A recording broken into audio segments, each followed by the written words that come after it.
खेसारी लाल के बेटी पर गाना गाने वाले सिंगर को पवन सिंह जी सबक सिखा दिए। जी हाँ, आप लोगों ने सही सुना है। इस वीडियो को पूरा देखिएगा। इस वीडियो में कॉल रिकॉर्डिंग सुनाने वाला हूँ, उस कॉल रिकॉर्डिंग को ध्यान से सुनिएगा। वैसे तो आप सबको पता ही है कि भोजपुरी जो है अब एकजुट हो चुका है, इसीलिए जो भी खेसारी लाल यादव जी के बेटी के ऊपर गाना गाया है वो बच नहीं सकता है। यानी सीधा साधा बात बोले तो मिथुन कुशवाहा जो है अब बच नहीं सकता है, उसको जेल जाने से कोई नहीं रोक सकता है। पहले आप लोग इस कॉल रिकॉर्डिंग को ध्यान से सुनिए। मुझे कानून मत सिखाइए। तो सिंगर है, वो भी मतलब गा रहे, तो आप उनका ही बंद करवा रहे हैं। आपने सवाल किया और भी सिंगर है।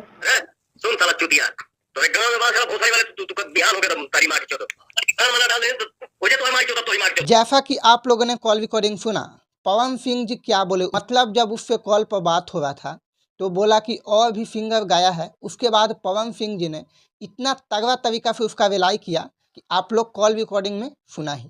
और अब पहले वाला भोजपुरी नहीं है, भोजपुरी में एकजुट सब कलाकार हो गए हैं, यानी सब गायक लोग एकजुट हो चुके हैं। तो अगर कोई भी अश्लील गाना गाएगा या किसी के माँ और बहन पर या बेटी पर गाना गाएगा, वो बच नहीं सकता है। बाकी आप सबको क्या कहना है कमेंट में ज़रूर बताइएगा। धन्यवाद।